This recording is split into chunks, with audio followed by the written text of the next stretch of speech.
And welcome back once again, everybody, to the Maine State Chamber of Commerce and the Bottom Line, coming to you from the studios of the Williams Broadcasting Group. Creative programming for radio, television, and diversified full-length podcasts for the web. That's at williamsbroadcasting.net. Want to remind you that we come your way twice every month. And you can listen to The Bottom Line live from our studio by going to williamsbroadcasting.net and clicking onto the microphone at the upper end right-hand corner of the page that says Listen Live. You can also listen to The Bottom Line on demand anytime on any app that you normally listen to your favorite podcast on. So we encourage you to do that. And you can, of course, go to our website page and you can pick it up there, or you can go to the Maine State Chamber page. You can pick it up there as well, anywhere you would like to. And once again, I want to remind you that we are sponsored by Grant's Kennebago Camps on pristine Kennebago Lake and River. I'm John Williams with my co-host, Patrick Woodcock, President and CEO of the Maine State Chamber of Commerce. Good morning to you, Patrick. Good morning, John. How are you today? I'm well. I'm well. It's raining over here, so it's it's typical March, but winter's coming back this weekend. So for all the snow lovers out there and everything, I'm trying to encourage them. But it's where we are. It's where we are. March can be some of the best snow on the mountains, but Yep. I would say that Portland right now, it does not look it's not showing its best colors right now. Yeah. Time of the year, right? Maine seasons are beautiful, but March can reveal the brown grass and a little cleanup for spring. There you go. There you go. Coming our way. And by the way, we're pleased to welcome Rich Brooks, founder and president of Flyte New Media. And Rich, welcome. It's a pleasure to have you join us on The Bottom Line today. Thanks so much for having me. This is exciting, and it's always good to reconnect with you, John. It absolutely is. It's great to have you here, my friend. And having said that, Patrick, I'm going to turn things over to you to get things moving. Well, Rich, we always like to start with just your professional journey and introduction. What brought you to the media landscape, and really what is your evolution to being a part of media in 2026? Sure. I started my company almost 29 years ago. So I have in internet years, I think that's 1,000,006. So I've been doing this for quite some time, and it was really just me building websites out of my apartment in Jamaica Plain outside of Boston back in 1997, moved up to Maine in 1999, and just continued to slowly grow. It was me, and then it was me with a couple people in my home office, and that got weird. So then I got some space in the old port. And as time has gone on, I have been blessed to have attracted some really talented people to work with me, helping with branding and web design and digital marketing. And now we're helping primarily Maine, but also people outside of the state as well, their businesses grow and prosper. That is great. Go ahead, Pat. John. Nope, no, I was going to just ask, when you say digital marketing, I think people understand that as a consumer, but can you just walk through what that means as a business? What is a meeting like with a client talking through a digital marketing strategy?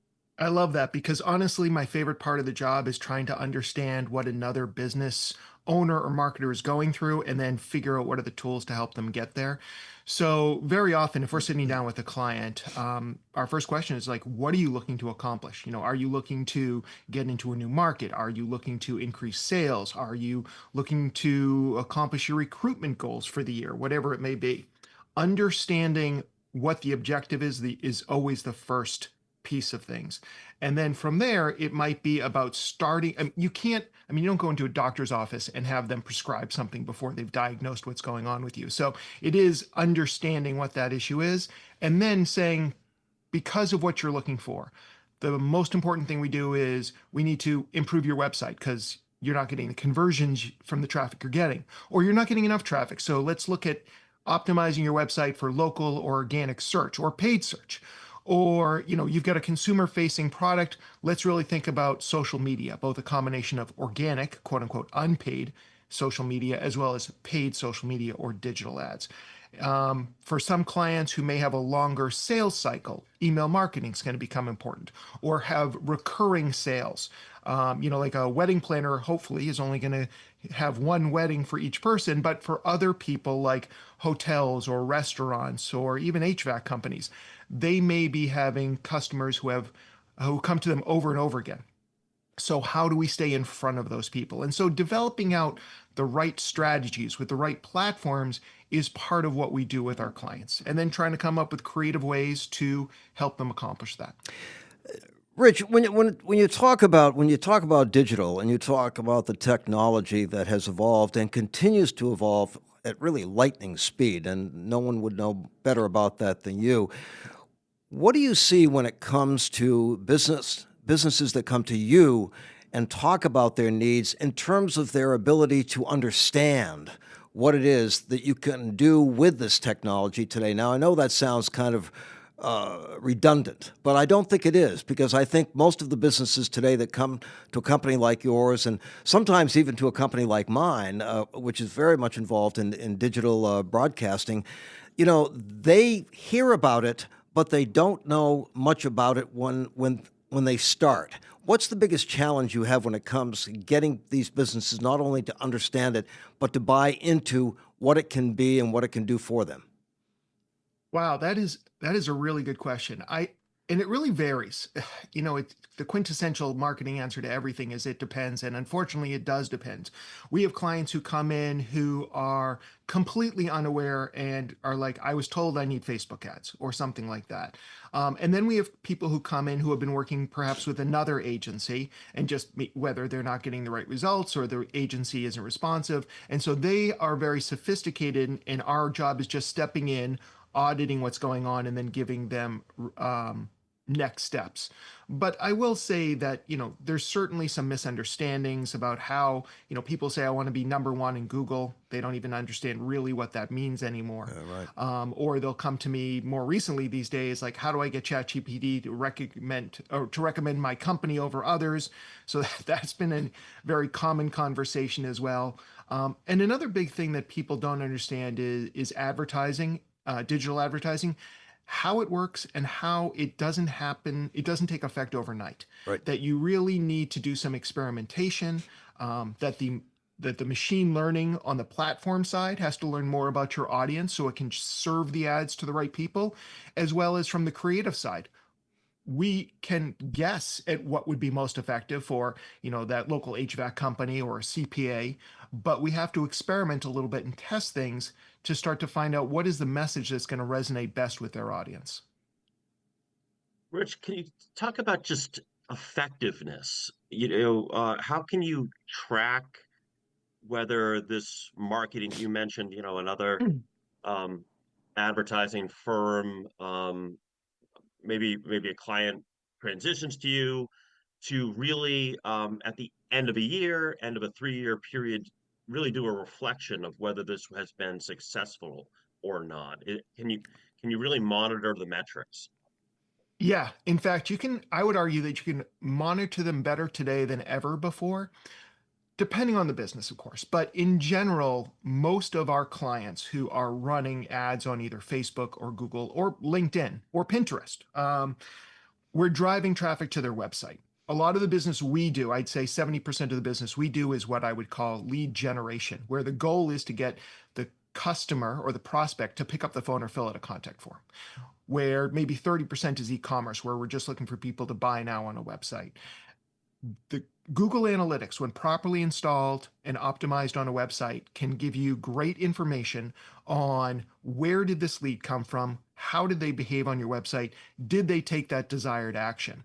We also use another tool called Microsoft Clarity, which is also another free tool, just like Google Analytics, that gives us even more information that Google Analytics doesn't. So when we're working with a client on any ongoing campaign, which for us is usually SEO, paid search, or paid social. And paid search is primarily Google advertising.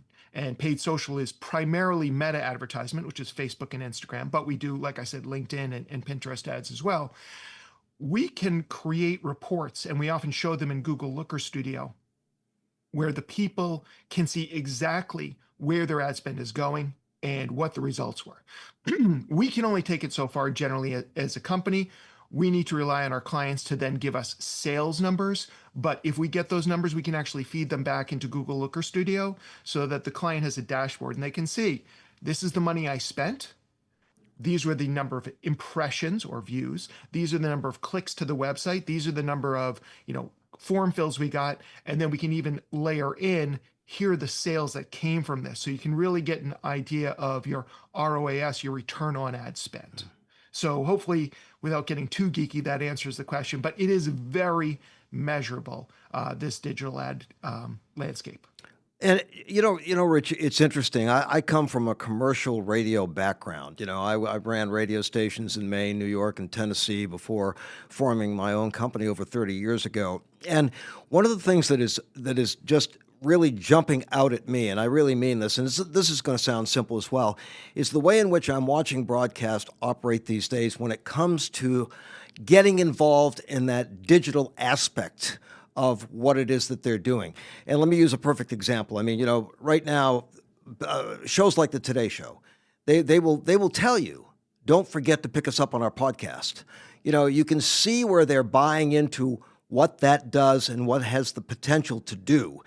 But at the same time, a lot of people don't even really have a clear understanding of what that means when they hear that. And so I think from that perspective, the point I'm trying to make, and I'm interested in your response to this, is that it seems like the entire broadcast industry as a whole, whether you include social media, whether you include television, radio, whatever it happens to be, is understanding that this is the next step.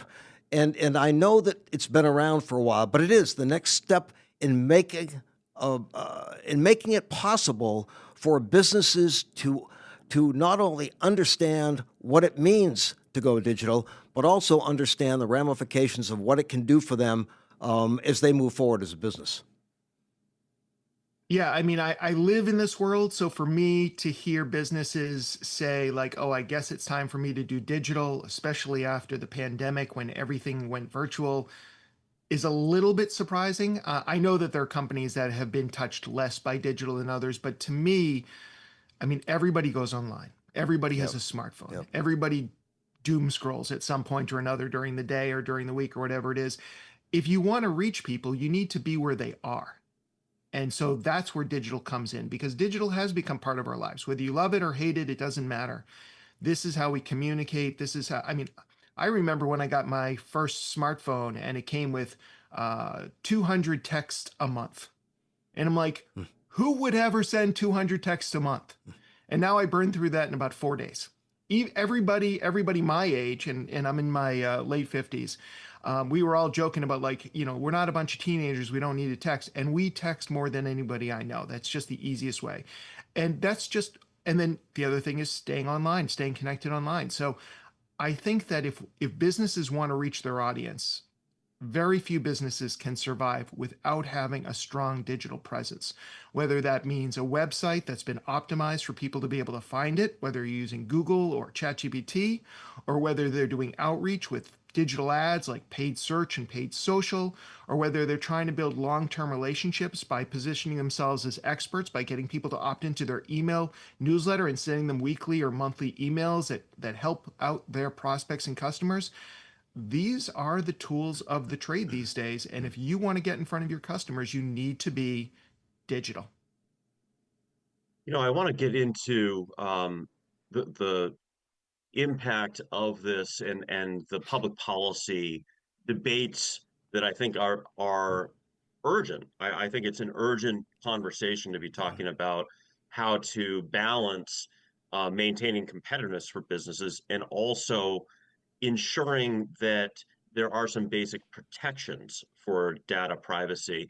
Rick, I think we probably all have all of us know this from a consumer standpoint, but sometimes it is surprisingly um, individualized when we receive our own advertisement that is connected to a search or connected to a conversation or connected to um, and maybe giving your perspective, you're in this constantly, maybe your reflections as a consumer, if you've had experiences with also being retargeted or provided advertisements based on your browsing history.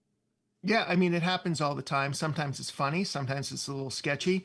One of my favorite stories is I was doing work for, of all things, a wig company. And they had asked me to do some research into their industry and to present to one of their core audiences, which was these spas.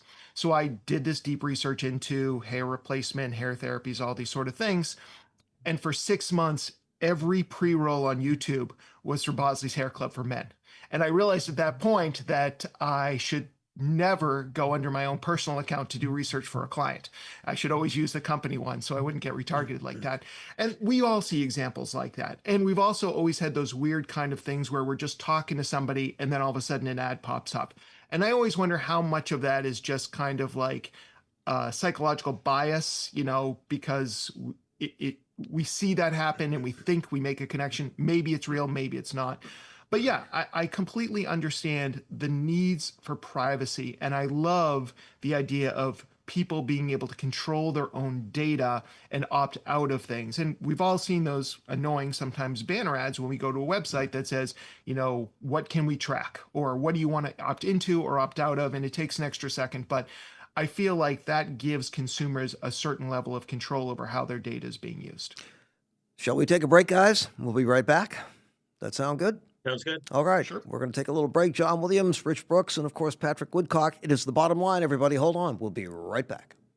I've been traveling north from Norway to Grant's Kennebago camps on the crystal clear waters of Kennebago Lake near Rangeley for over 50 years, and it won't be long before I'm headed back. Fly fishing for native brook trout, brown trout, and salmon in one of the most pristine settings anywhere in North America. What always stands out to me is the stunning beauty of this area filled with wildlife like moose grazing in the Norton Brook area, easily seen from Grant's dining room on the main lodge on the shores of the lake, along with the haunting and beautiful calls of the loon as they cruise by the camps day and night. It is truly a sportsman's paradise. And if fly fishing isn't for you, then paddle a canoe or kayak, take a refreshing swim, or walk the miles of hiking trails, or even ride your mountain bike on the camp road next to the lake and river. In the meantime, you'll enjoy 3 home-cooked meals a day and stay in cabins that are sitting on the water's edge with screened-in porches where you can relax and enjoy the breathtaking natural beauty of the lake and the mountains around it.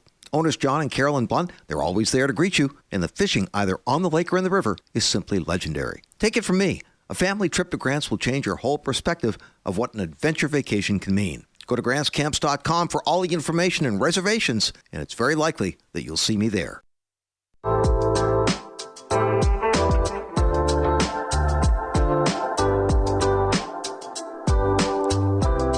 And we are back, everybody. Welcome once again to The Bottom Line. John Williams, Patrick Woodcock, and our very special guest today, Rich Brooks, who is the founder and president of Flyte New Media. And Rich, the subject we were on just before we went into our break is relevant because I've got friends in the broadcasting business, and of course, I've got clients that I am doing everything I can to maximize the opportunity for them to reach the customers that that they believe their services and products are perfect for. And without using names, I've got a client that has been utilizing one of these commercial radio stations and networks that has developed their digital marketing and advertising to a degree where they can go to different areas and focus on different areas and different demographics very specifically for this business. And we talk about privacy, and I know you said prior to going on, it's important that we respect that and understand that. But you can see where a small business could really benefit from this kind of digital advertising. What are your thoughts about that, especially in relationship to laws that are being legislated or perhaps are going to be legislated, or the concerns about privacy? I think it's going to be a balancing act. And we just talked about the importance of privacy and my own feelings about it. That being said, we just heard this commercial about a cabin hotels that offer fly fishing. Yep. So using that as an example, like if you own that if you run a fly fishing business and you want to reach people and convince them to come to Maine, especially maybe they've never come up here before, maybe they only go to somewhere else, Vermont, New Hampshire, Michigan, whatever. Mm-hmm. With the digital platforms today, without being invasive, without invading their privacy, we can target them based on their interest or geography or demographics or psychographics to kind of let them know about this amazing campground that we have that has this fly fishing. And that is like a perfect example of targeted digital advertising. It's not invasive, but it could be the lifeline for that small Maine business that's keeping people employed. And if you take that away, and the only people who will be able to afford to advertise on these digital platforms are the same companies that can afford to advertise nationally in the Super Bowl, why are we punishing Maine businesses? There are certain laws, in my opinion, that should be applied locally, some statewide, and some nationally. And if we're going to do privacy laws, it has to be national. I don't know why the Maine legislature is trying to, this is not their intent, but this will be the outcome, is making it harder for Maine businesses to attract new business. It is going to hurt the Maine economy, in my opinion. Period. End of statement. Rich, you really touched on this taking control of your data. And I've noticed it with some of the apps recently that I utilize that have been asking, can we share your data with a third party? And that is reflecting what about 20 states have adopted that is consent based. And I do, you really focused on a pressure point of the legislative debate that's occurring in Augusta. Instead of doing a consent-based structure, what the Maine legislature is proposing, and have had some narrow votes that have proceeded, is really prohibiting any data to be stored that isn't directly connected to the product or service that customer has asked.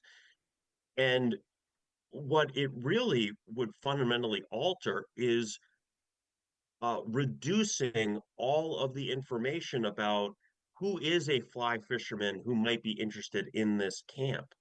Um, and the proponents of the legislation make the statement that it doesn't ban targeted advertising, and that's true in the same way that removing your fishing pole doesn't eliminate your ability to try to catch a fish, but it's pretty important tool to have all the data to get interested fly fishermen up to this camp.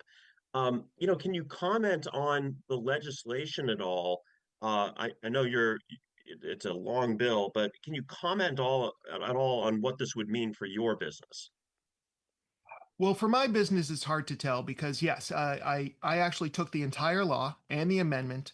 I dropped it into one of my AI tools and said, "Explain it to me like I'm five," because I'm not a legislature. I don't understand all the ins and outs, and it broke it down by how it affects other businesses and the amount of extra paperwork. Not just all of the problems where suddenly these main businesses won't be able to reach their audience, but the additional paperwork that they're going to have to go through on a regular basis. And then for my company, we're going to have to send out new contracts to all of our clients explaining how we're going to manage their data and how we can help them do these sort of things. But that's all going to be extra costs that are going to be passed on to them, which is likely going to be passed on to the consumer. It's not just that they won't be able to reach these people, the amount of paperwork that they are going to be responsible for with very little recourse, and almost anybody can complain. And there's nothing in the law that really protects these main businesses from somebody just randomly saying, "Oh, I was targeted by this ad," and this is very problematic. There are so many potential issues, and I was telling you before the show, at the end of asking it what it meant for me, my business, and main businesses, uh, the AI said you should probably hire a lawyer. And I'm like, if you can't tell me the answer and I have to go hire a lawyer, then I don't even know what I'm supposed to do. So it is troubling, it is problematic, and I don't even know how most of these mom and pop businesses are going to be able to understand all the Mm-hmm. new laws, the new aspects of these laws that they're now going to be responsible for. The ceiling of 35,000 people sounds like a lot, but it really isn't very big at all. If you've got a mailing list, if you've been in business for any length of time, you're suddenly affected by this law in ways that you probably haven't even seen coming. I don't even think the people who created this law really understand all of the unintended consequences that this law will have if it is passed in the form it is today. And interestingly, excuse me, finally, maybe my final question, Rich, is, maybe it's a statement and then a question. I'm a chamber director as well, as you probably know, for the greater Oxford Hills area. 95 to 96% of our businesses are considered to be small businesses. And you start to talk with them about this subject. They may be involved. And this particular client I was speaking about a few moments ago that is using digital advertising for marketing a specific demographic and a specific customer came out and said the same thing. He didn't even know anything about it. And then he said, I wouldn't have a clue how to understand what it is that they're presenting in the language and that type of thing. And you were talking about that earlier when it comes to reading the bill. So I guess one of the things that I think I'm asking is that how do you get small businesses to understand better, exactly what it is that is happening in this environment, and to the point where they not only can understand it, but they can move ahead in a way that will still allow them to do the kind of marketing that is becoming the standard when we take a look at how things are evolving in the broadcast industry. Well, I don't think we can do it in the timeline that we have, the way that they're trying to push this bill through. I mean, Mm-hmm. if we're talking about a lot of businesses here in Maine that are still like not even understanding all that the digital landscape can do for them, and they've just been either, boosting a Facebook ad here or there and things like that. And there's no way they're going to understand all of the ramifications of this bill. I've been following this bill and I've used AI to understand this bill, and I still can't tell you all of the potential fallout for Maine small businesses that's going to happen. I don't think anybody really understands this outside of a few lawyers who really understand all the laws, and they're probably sitting there going like, this is going to be a great opportunity for us, or I'm going to have to do a lot of extra work to protect my people, whatever it is. But I don't think that there's a way to necessarily get people who run small businesses who are already so busy and so stretched thin, and we're heading into tourist season. They've got a million things to deal with. It couldn't come at a worse time. It couldn't come at a more inopportune time. It feels very exploitive of the small business community, and it hasn't been thought through. So I'm really concerned about this, not just for my business. And like I said, it might even mean more business for us because people have to pay us to figure it out. But it is bad for Maine business. It's bad for the Maine economy. And basically, it prevents Maine businesses from finding new customers. And that is one of the biggest problems. And no other state, we are an outlier here. No other state has passed laws that are as stringent as the ones that are now almost being passed here in Maine. Really crystallizes it. The businesses that I think have most understood that, as you just stated, it's the businesses that have grown in the last few years. I spoke with a business that started an RV park in Old Orchard. He said, "How do you expect me to reach people who are RV owners? A new glamping experience in on the quiet side of MDI, the owner said, we're not just going to put a sign on the road and say, Right. you know, glamping experience. This is a really specific consumer group that would be interested in this type of experience at the price point that we're at, travel up to Bar Harbor to really reach these customers. This is how I grew my business. You're going to take away this tool? And I really so glad you raised the point about, in public policy, where is the regulation appropriate? Is it at the local level? Is it at the state level? Is it at the federal level? This is a perfect example of where there should be federal consistency. It makes no sense that could be subject to these ads in New Hampshire, but not in Maine. You can have this data profiled while you're in Massachusetts, but not in Maine. And lastly, that we don't have our main businesses to be able to use digital tools that their competitors in other states are going to utilize and grow market share. So we do think that the Maine legislature is going to come to its senses and pass consistent consent-based privacy laws. But this would have a dramatic effect. One company that we all know told me this would have the most dramatic effect for the Maine business competitiveness that has been considered in the last decade. That's the scale that I've heard from Maine businesses. So, Rich, thank you for bringing your insights onto the program. Any final comments from you as we wrap up the bottom line?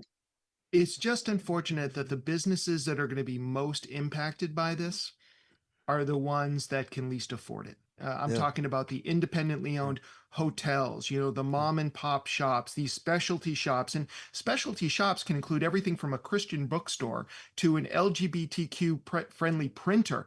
All of these companies are going to be the ones that hardest hit. The companies that are part of a chain, the companies with a national platform, this won't affect them at all. They're barely going to blink. But for those of us who have built up our own businesses and are independent here in the state of Maine, we're the ones who are going to get hurt the most. Boy, well said, Rich. And by the way, it's great to see you again, my friend. Always a And pleasure to talk to you, we John. need to catch up more often, and we will do that. But we're going to get out of here, and we thank everybody for joining us today. And we'll be back with another edition of The Bottom Line in a couple of weeks. I'm John Williams for Patrick Woodcock, and of course, Rich Brooks, reminding you that we're looking out for your best interests. So be safe, be healthy, and we'll look forward to seeing you again soon. Bye-bye.